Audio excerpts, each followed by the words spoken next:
Sabemos que Rus merodeó el lugar en varias ocasiones los días previos a cometer este delito, siendo la última vez el lunes 3 de noviembre de 2008, en que concurrió al lugar en la mañana, a las 7:30 de la mañana, pero no llevó a cabo su cometido, sino que lo hizo al día siguiente, por la sencilla razón de que ese día Diego no fue a buscar a su novia Belén a la casa de Seminario 97. Y sin Diego no tenía cómo traspasar la puerta blindada de la casa. En el juicio, Belén declaró que unas semanas antes del homicidio había visto a este sujeto, a José Rus, cuando fue con Diego a arrendar una película. Estaban en el semáforo de Seminario con Rancagua cuando se dio cuenta de que un tipo se les había acercado mucho. De hecho, pensó que los iban a asaltar. Y de hecho recuerda que el tipo se paró detrás de Diego como midiéndolo. Ella le dijo a Diego que se movieran y justo cambió el semáforo, así que se fueron de ahí, cruzaron y después, viendo las fotos del asesino, se dio cuenta de que era la misma persona. Así como Belén había visto a este sujeto antes, su papá, Agustín, también lo había visto merodeando por el lugar en 2 ocasiones anteriores. El miércoles anterior al hecho, estaba en la calle y lo observó con la chaqueta de camuflaje tocando un timbre, que no supo si era el de su domicilio o el de un vecino, pues lo vio de lejos. La segunda vez fue cuando su suegra, la señora Aurelia, abuela de Belén, que también vivía con ellos, vio por la ventana y le dijo que había un tipo mirando a la casa desde la farmacia del frente.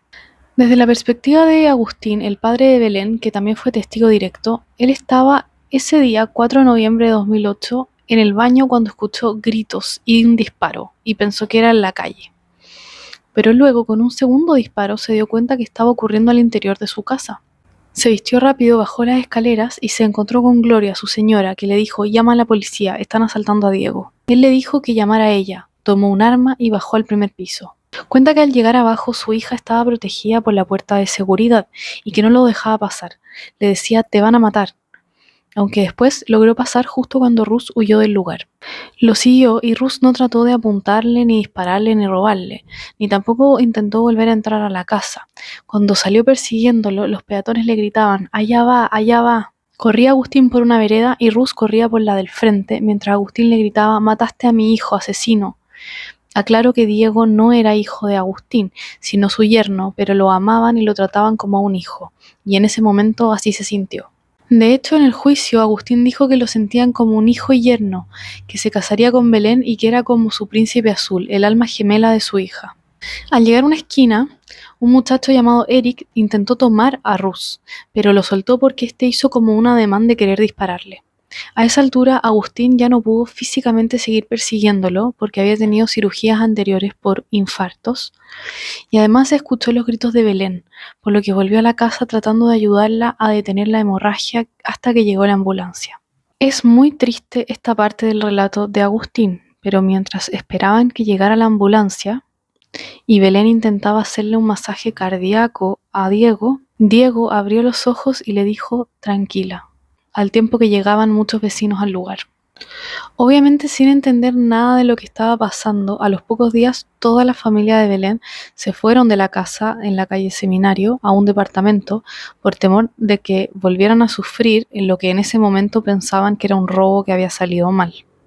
No quiero dejar de mencionar lo que declara el padre de Diego sobre su hijo, que era un joven excepcional, estudioso y que llora cada día su ausencia, como señaló en el juicio. Era un hijo ejemplar, un hermano preocupado, protector, que era muy sabio para su edad. Fue un hijo y amigo para él y su madre. Diego se hacía cargo de las situaciones. De hecho, sus últimas palabras a Belén, como recién dijimos, habían sido: tranquila, tranquila, lo que da cuenta de su carácter. Es imposible en este episodio señalar todas las cosas buenas y maravillosas que se dijeron de Diego en el juicio.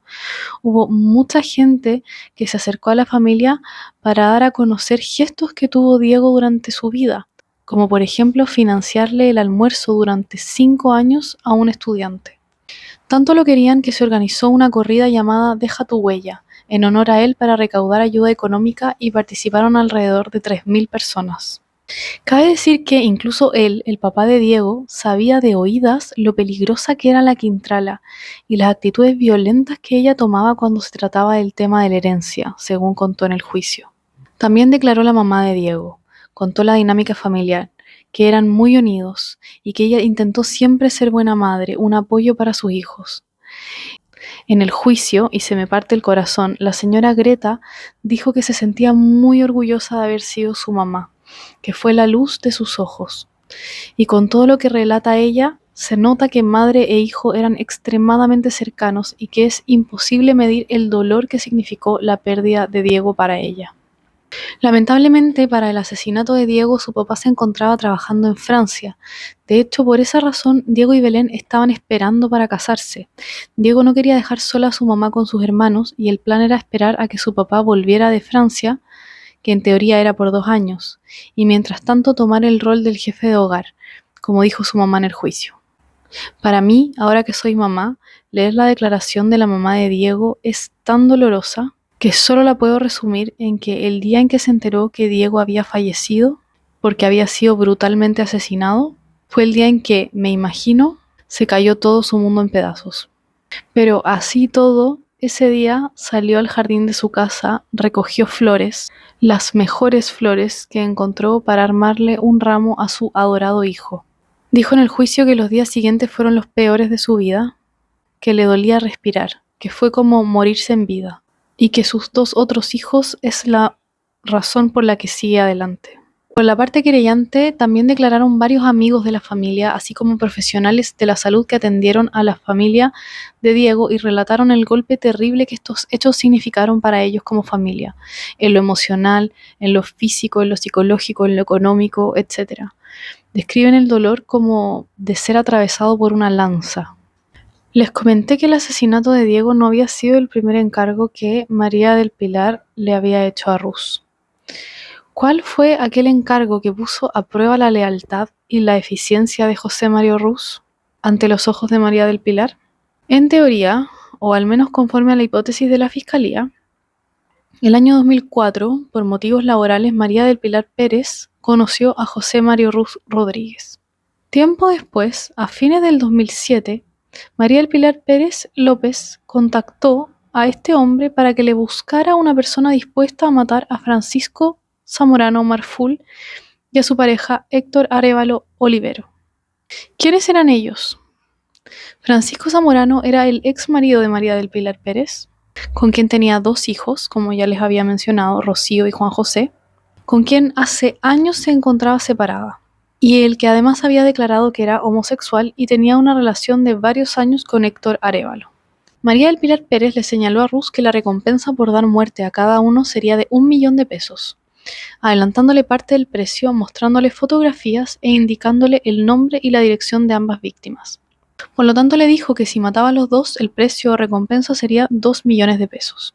En el mes de diciembre del 2007, para cumplir el encargo, el imputado se contactó con una persona llamada Miguel Carvajal Sepúlveda, a quien conocía del rubro de los cafés, y le encomendó la labor de matar a Zamorano y a su pareja. Esto lo sabemos por la propia declaración de Carvajal en el juicio. La excusa o motivo que le dio Rus fue que se trataba de un hombre bisexual que tenía SIDA y que esto lo solicitaba una mujer al que este sujeto le había contagiado del VIH. Para ello le ofreció 500.000 pesos por el hecho y le transmitió toda la información que había recibido de María del Pilar Pérez. Sin embargo, según las propias palabras de Carvajal, por ese monto nadie haría un trabajo así. De hecho, él y su pareja Geraldine siempre pensaron que Mario Rus lo decía como en broma, hasta que lo vieron detenido en la televisión meses más tarde. Miguel Carvajal tenía otra pareja al mismo tiempo, Romina, y ella siempre pensó que se trataba de un invento o una broma de Miguel, y por esa razón no pensó nunca en denunciar el hecho. Durante los primeros meses del año 2008, María del Pilar Pérez insistió a Rus Rodríguez con el encargo de matar a Zamorano con su pareja, por lo cual decidió matarlos él mismo. Para lo anterior, Rus Rodríguez contactó al armero Juan Francisco González, a quien conocía pues le había arreglado unas armas que Rus tenía inscritas legalmente, y le solicitó que le vendiera una pistola con silenciador, que no tuviera problemas relacionados con delitos de manera previa, y para lo cual pagó 400.000 pesos. De este modo, González Muñoz fabricó una pistola Browning 7.65 milímetros, que armó con piezas que él tenía disponibles en su taller, subcontratando a otra persona para que le instalara un silenciador, Cabe decir que tanto el armero como el armero que puso el silenciador declararon en el juicio. Finalmente, en el mes de abril del 2008, la pistola con silenciador estuvo lista y fue probada en el taller de González Muñoz funcionando a la perfección, tras lo cual fue entregada a Ruz Rodríguez. La Quintrala le aportó información adicional a Ruz Rodríguez, pues le entregó fotos de ambas personas, de su exmarido y de la pareja de este. La dirección de la casa le dijo que arrendaban el segundo piso de una casa y que iban a recibir una herencia, para que Ruz Rodríguez se interesara en el dinero también, entregándole un certificado de dominio vigente del auto en el que se movilizaban. El 23 de abril de 2008, el imputado Ruz Rodríguez, armado con la pistola con el silenciador y portando guantes, concurrió alrededor de las 6:40 de la tarde en su automóvil Kia 2 puertas del año 1996, color rojo, placa patente PP 2187, es decir, el mismo vehículo en el que llegó para cometer el crimen de Diego, a la calle José Manuel Infante en Providencia, al domicilio de las víctimas, estacionando el vehículo en las inmediaciones del lugar. Luego esperó que llegara el automóvil de las víctimas. Alrededor de las 7:15 llegó el vehículo marca Renault Scenic, placa patente única WF3423, que era conducido por Héctor Arévalo. Ruz lo abordó preguntándole por el arquitecto Zamorano, señalándole que venía a buscar unos planos, tras lo cual Arévalo lo condujo hasta el segundo piso en donde se encontraba Zamorano. Una vez en el segundo piso, específicamente en una habitación destinada a escritorio, Ruz sacó la pistola con el silenciador e intimidó a las víctimas indicándoles que esto era un asalto y les ordenó que se arrojaran al suelo. Mientras las víctimas estaban en el suelo, Ruz Rodríguez procedió a efectuar un certero disparo a cada una de ellas en la nuca, las cuales fallecieron en el lugar. Es decir, esto fue un asesinato a sangre fría estilo ejecución. Zamorano falleció producto de un traumatismo cervical raquimedular por bala y Arévalo Olivero producto de traumatismo cráneoencefálico por bala. Una vez cometidos estos hechos, el imputado se retiró del lugar abordando su automóvil alrededor de las 7:40 de la tarde. La forma en que Ruz abordó a la pareja la sabemos por sus propios dichos, pues lamentablemente, a diferencia del crimen de Diego, no hay testigos presenciales de este doble homicidio. Sin embargo, declaró en el juicio un perito planimetrista que dijo que las cerraduras de la casa y las chapas no tenían daños, por lo que necesariamente la pareja dejó entrar voluntaria y confiadamente a su asesino. Al día siguiente, Ruz Rodríguez se reunió con María del Pilar Pérez, obteniendo el pago del dinero que le había prometido por el encargo efectuado. En el juicio, Belén, la sobrina de Zamorano, señaló que toda la familia siempre tuvo en la cabeza de una forma u otra que María del Pilar Pérez podía estar involucrada en el asesinato de su exmarido. Y desde un inicio insistieron a la fiscalía en que investigaran por ese lado, cosa que desconozco si se hizo, aunque es poco probable, pues hasta que Ruz no mató a Diego y confesó este otro crimen, se encontraba en prisión preventiva y después, con otras medidas cautelares, otra persona, de quien ya hablaremos. Agustín Molina dijo en el juicio que Zamorano siempre iba a las celebraciones familiares, que era cariñoso con la familia, pero que cuando hacían las reuniones en la calle Seminario no iba pues le tenía mucho miedo a su exmujer. Decía que tenía miedo de que lo matara y que repetía: no sabes lo que es capaz de hacer. El día de este delito llegó su mujer, Gloria, y le contó que habían asaltado a Pancho y a Héctor, que vivían juntos en calle Infante, y que los habían matado con un disparo en la cabeza. En ese entonces se pensaba que había sido también un robo que había salido mal. Cuando hablaron del tema, Agustín le preguntó a su señora si sabía quién había sido, y esta dijo que no sabía, pero Agustín dijo en voz alta que creía saber, que pensaba que María del Pilar Pérez lo había mandado matar, y que en realidad todos los de la familia pensaban lo mismo. Y esto porque tenían referencia de episodios anteriores, como el que mencionamos de su expareja Felipe, a quien había mandado matar sin éxito, y otro episodio más del que ya vamos a hablar. Cuando declaró la mamá de Diego, dijo que cuando fueron asesinados Francisco Zamorano y Héctor Arévalo, llegó preocupado a la casa con Belén porque ella estaba asustada. Diego le dijo a su mamá que parecía que había sido un asesinato por encargo. La mamá de Diego se preocupó mucho, no entendía bien qué significaba eso, y Diego insinuó, aunque no lo dijo directamente, que podía estar involucrada la tía de Belén, María del Pilar, como un secreto a voces dentro de la familia. En su momento, y antes del crimen de Diego, el crimen de Zamorano y Arévalo eran homicidios sin resolver.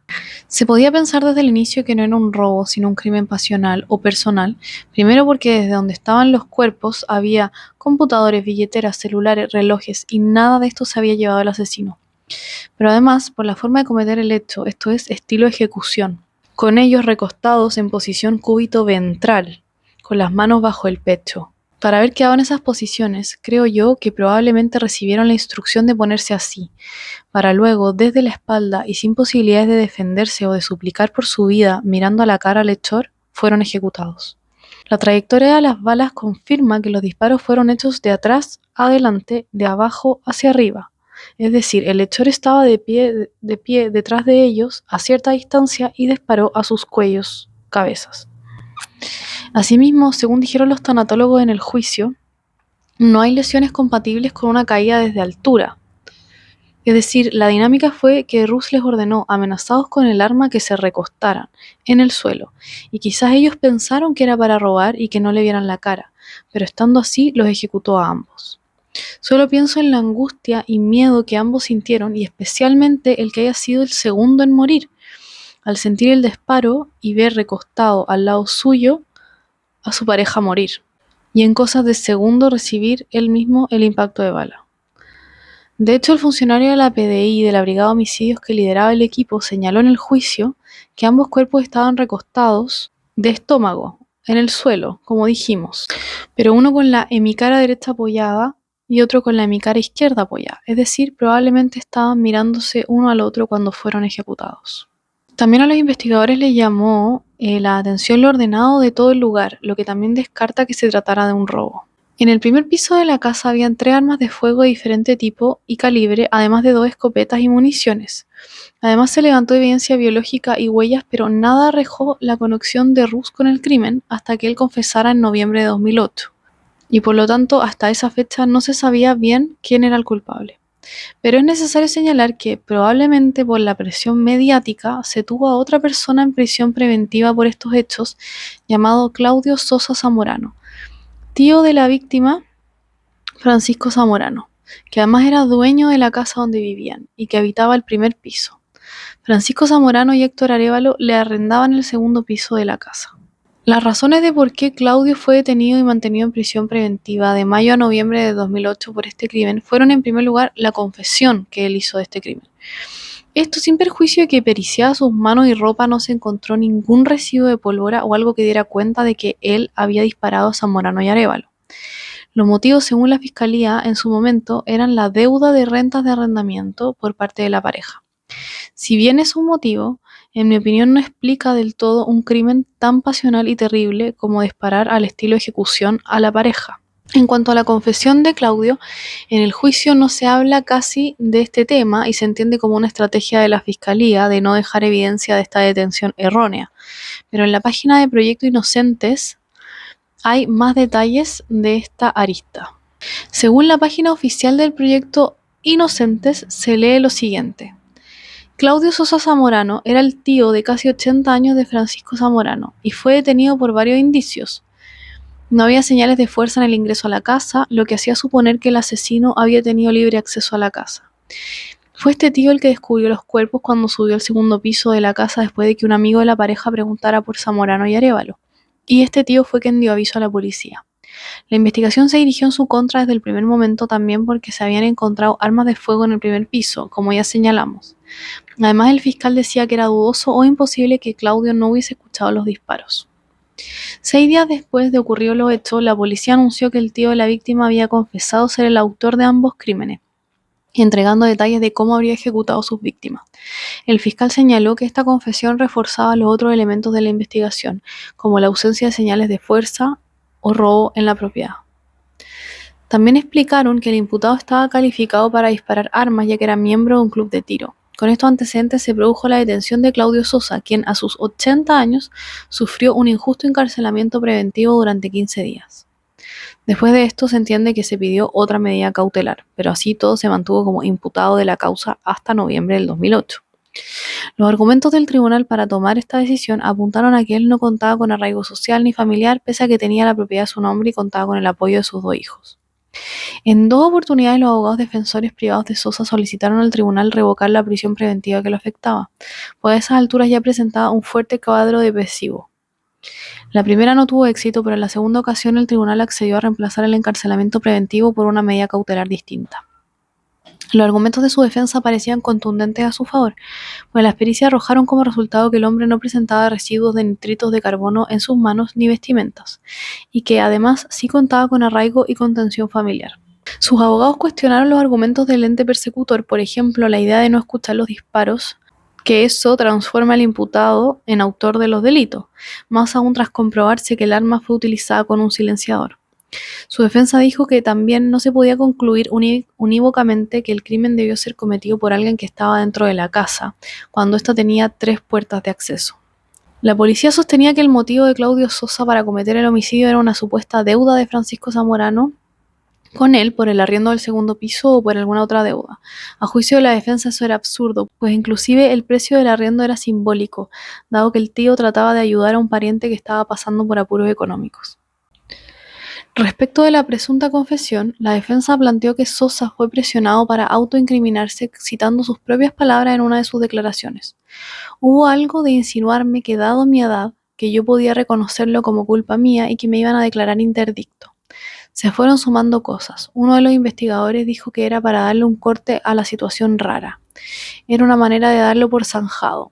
Es lo que los policías me aconsejaron. El evaluado niega tajantemente haber asesinado a las víctimas y dice tener muy en claro que no tuvo participación alguna en ello. Pese a todo lo anterior, en diciembre de 2008 el caso presentó un giro radical, cuando la causa contra Claudio fue agrupada con otro homicidio ocurrido el mismo año y en el que se había imputado el crimen a María del Pilar Pérez y a un sicario pagado por ella. La investigación en ese caso concluyó que existían contundentes elementos de prueba para concluir que María del Pilar Pérez había encargado el homicidio, pues una de las víctimas, Francisco Zamorano, era su ex marido. Esta teoría fue comprobada y el sicario a cargo del asesinato confesó el delito, por lo que hoy ambos se encuentran condenados por este doble asesinato. Un mes después, Claudio Sosa Zamorano fue liberado de todo cargo y la causa en su contra fue sobreseída, estableciéndose su inocencia sin lugar a dudas. De hecho, el médico que llegó al sitio del suceso declara en el juicio que dentro de los antecedentes que recibió para hacer su informe final estaba la declaración de Claudio Sosa, que en su confesión decía que Zamorano se había abalanzado sobre él y hubo una especie de discusión y Zamorano se giró y Claudio disparó. Y lo mismo con Arévalo. El médico dice que por las trayectorias balísticas, entre otros factores, esta declaración no tiene sentido. Llama mucho la atención ver cómo el sistema judicial presionó a un adulto mayor de casi 80 años con tal de, ante la opinión mediática, tener algún resultado por este terrible homicidio. Homicidio doble que, de más está decir, ocurrió en el sector oriente de la capital. De hecho, en el juicio, cuando declaran funcionarios de la PDI que tomaron el procedimiento, nadie se hace responsable por estas presiones ejercidas en relación a don Claudio. Solo por encima se menciona que éste había confesado y que luego se había retractado por supuestas presiones de la policía, pero nunca se investigó ni se sancionó nada de esto. En cuanto a la declaración durante la investigación de Rus, este dijo que María del Pilar le encargó en abril del 2008, es decir, 6 meses antes del crimen de Diego, matar a su expareja Zamorano y a la pareja de este. Dice que en ese momento no le señala que es su exmarido y que es una amiga la que quiere el encargo. Además dice María del Pilar le dijo que le daba igual si mataba a uno de ellos o a los dos, que por cada muerto sería 1 millón de pesos. En un comienzo el plan era pedirle, como les contaba, a Miguel Carvajal. Y dice incluso que le adelantó 500.000 pesos que le ofreció por el trabajo, pero que después de eso Miguel se quedó con el dinero y desapareció. María del Pilar empezó a urgir a Mario Rus para que le devolviera el dinero o bien hiciera el trabajo. Y ocurrió todo lo que sabemos sobre estos crímenes relatados. Sí dio más detalles, como que al primero que le disparó fue a Zamorano y después a Arévalo, y muchos otros detalles que coincidían perfecto con la escena del crimen y que solo alguien que hubiese estado ahí podía conocer. Dónde había quedado tirado uno de los teléfonos celulares, las posiciones de los cuerpos, los lugares de los disparos a cada uno de ellos, y eso hizo confirmar a la fiscalía 2 cosas: que Claudio Sosa no era el imputado que buscaban y que Rus había sido el autor del crimen. Rus puntualizó en todo momento que todo había sido por encargo de María del Pilar Pérez y que además, cuando se había enterado del homicidio, su expresión había sido de felicidad y que había otros elementos que la vinculaban, como por ejemplo fotografías de las víctimas que tenía Rus en su poder, porque María del Pilar Pérez se las había entregado. ¿Cómo más si no habría podido tener fotos de las víctimas Rus? Además, la perito audiovisual declaró que en las cámaras incautadas en las inmediaciones del domicilio de las víctimas se pudo ver el día y la hora del crimen un auto extremadamente similar al auto de Rus llegar y estacionarse. Y haciendo pruebas con un auto parecido y viendo las cámaras, para ella era el mismo auto, puesto que tenía características similares como los rieles en el techo y el gancho de remolque. Declaró en el juicio el policía que le tomó declaración a María del Pilar Pérez ante la muerte de su ex marido. En este punto, ella solamente era la ex mujer traumatizada por el asesinato de su ex y el padre de sus hijos, sin sospecha alguna por parte de la policía acerca de su involucramiento. En esa declaración llama la atención cosas que María del Pilar Pérez dijo de su fallecido ex esposo. Por ejemplo, que todo iba bien hasta que lo descubrió viendo pornografía homosexual, que cuando ella le había quitado el cassette donde estaba esa pornografía, él había sido violento, que la zamarreó y que la lanzó a la cama, que su ex marido había sido detenido por carabineros por actos deshonestos en la vía pública. Es decir, antecedentes que no habían aparecido antes y que ahora aparecían para de alguna forma humillar a una persona recientemente ejecutada. Lo que, sabiendo cómo termina la historia y conociéndose el análisis posterior a la personalidad de María del Pilar Pérez, tiene sentido que dijera estas cosas como primera reacción, en vez de estar afectada o triste o en shock.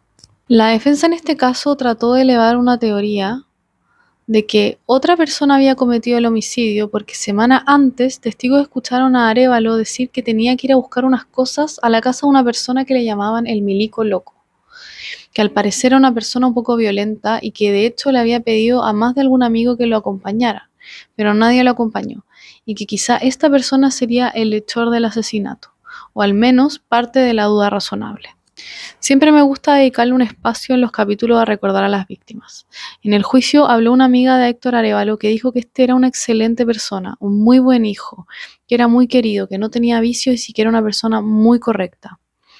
Ella, de hecho, fue quien llamó a la expareja de Arévalo para preguntarle si había sabido de él.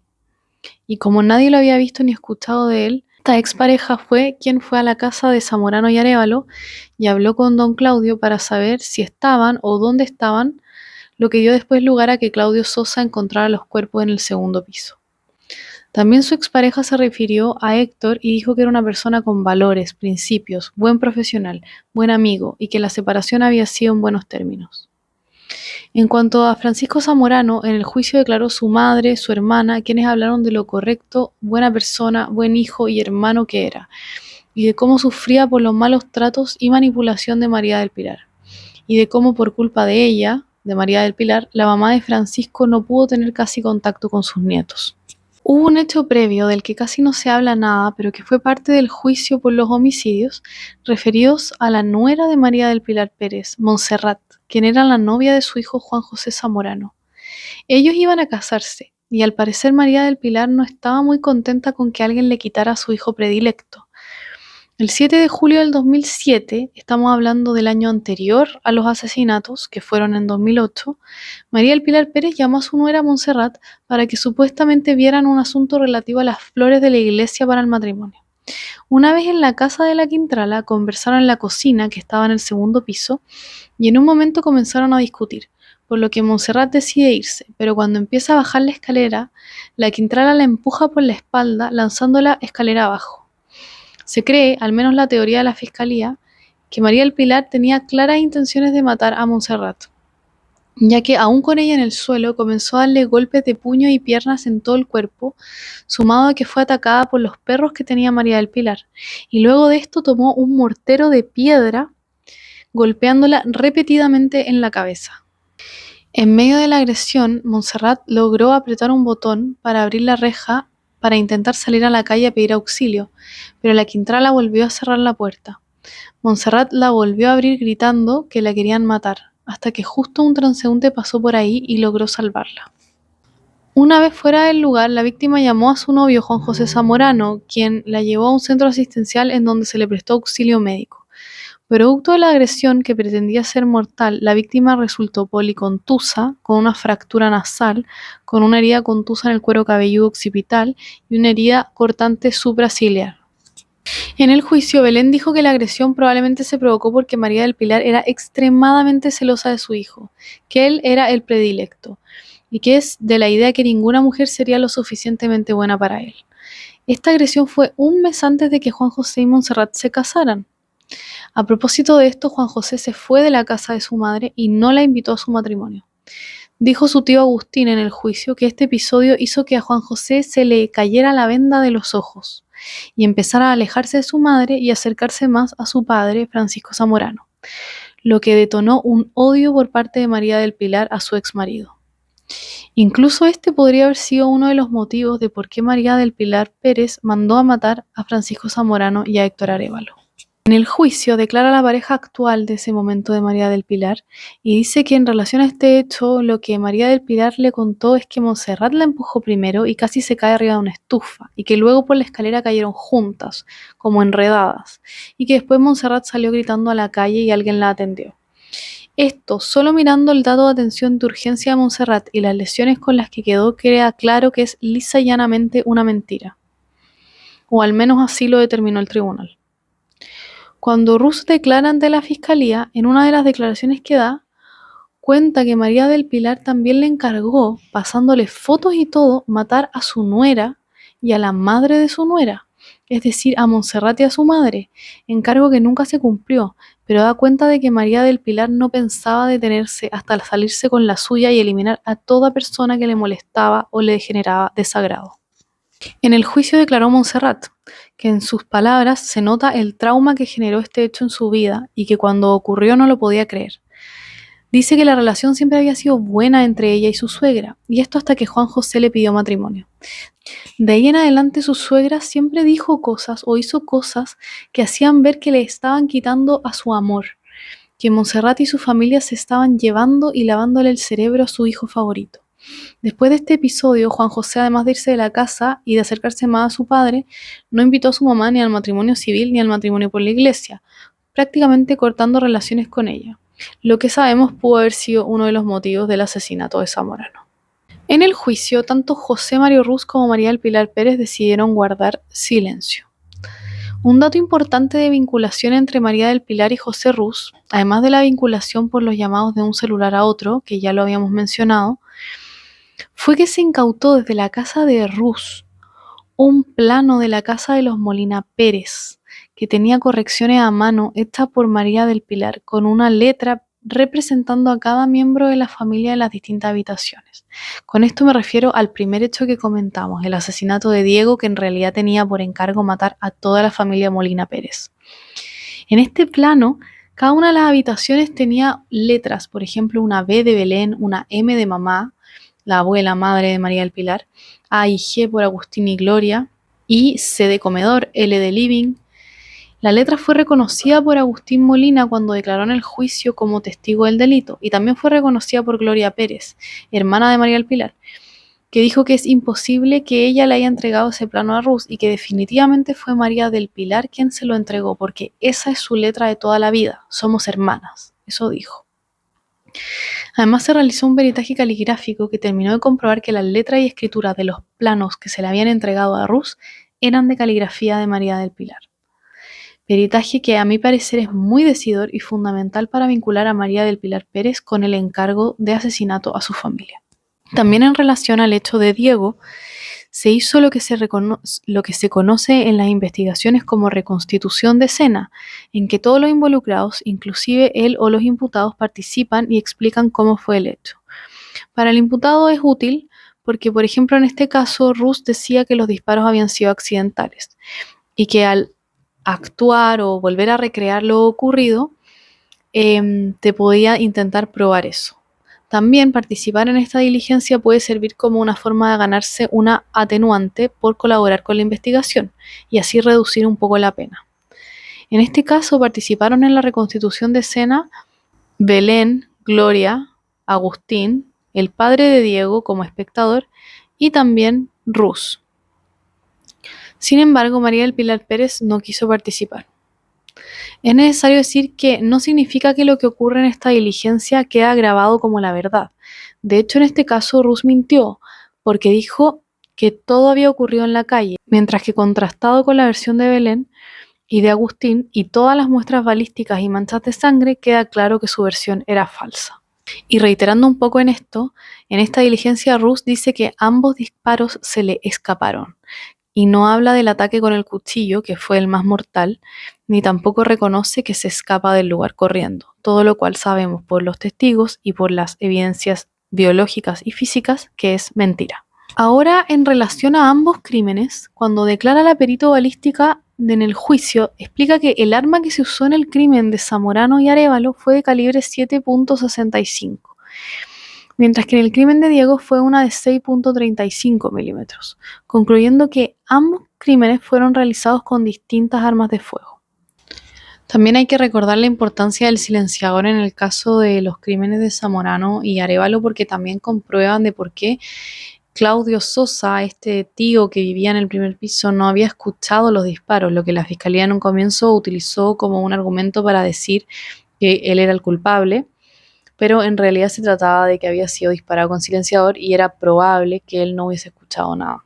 También explica por qué los conserjes y los vecinos y nadie escuchó nada.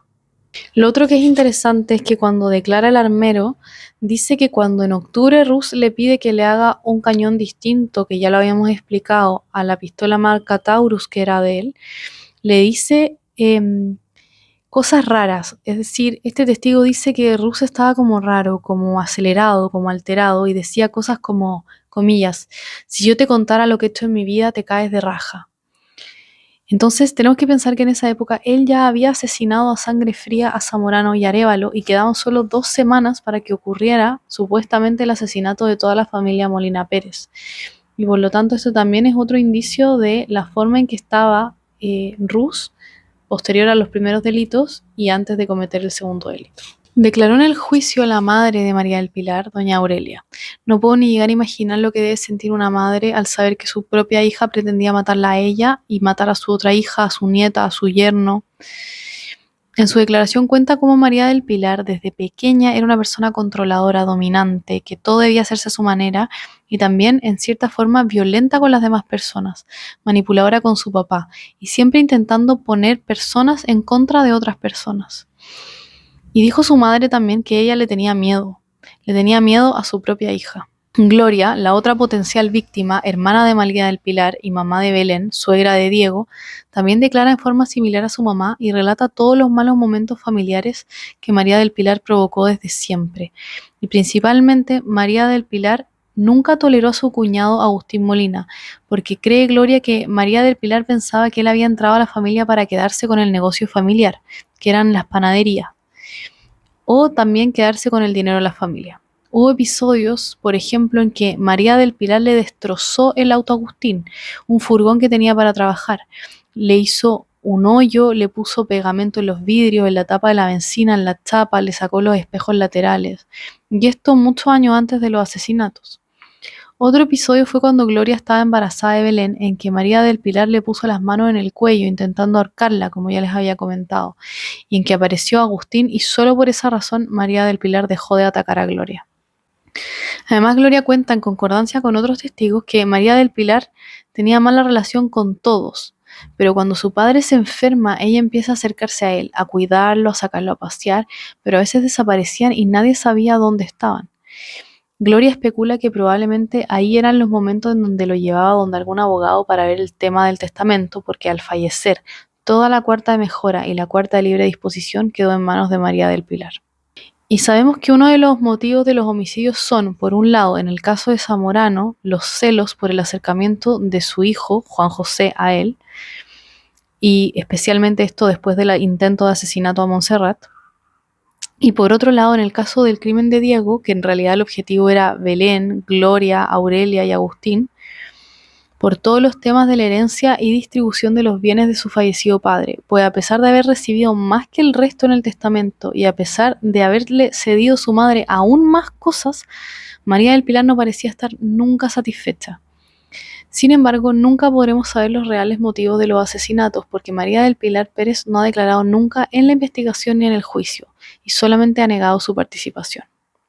De la declaración de Gloria y en general de todas las declaraciones hay frases que al leerlas me marcaron mucho como una forma de resumir estos hechos. Gloria, después de relatar cómo ha cambiado su vida y la de su familia después de los asesinatos, dijo textual: "Estoy aquí, en el juicio, por Diego, por Pancho, por Héctor, por cada uno de nosotros, por mi hija, mis sobrinos.